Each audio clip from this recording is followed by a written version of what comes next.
आंध्र व्यापी omicron RF.5 variant Pune में होता जीनोम सिक्वेन्सिंग रे 4टी नमूनारू ओमिक्रन भारिएंट मिलता राज्य स्वास्थ्य मंत्री सूचना देते। आंध्रर कड़पा जिलूर 4टी नमूना Pune national institute of virology को पठा जाइथिला।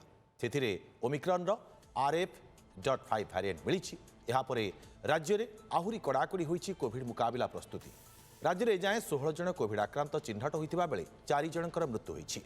तेबे प्रश्न उठुछि ओमिक्रन यह भारिएंट जीवन नेबाकू समर्थ कि यह केते विपदपूर्ण। विशेषज्ञों कहवा हेउछि ए भारिएंट पूर्वरु सिंगापुर एवं एशिया महादेशर दक्षिण पूर्व अंचल में देखा देइछि। यह ओमिक्रन अन्य भारिएंट ठारू सेतेटा विपदपूर्ण नुहे। तेबे जनसाधारण को सतर्क रहिबा निहाती जरूरी।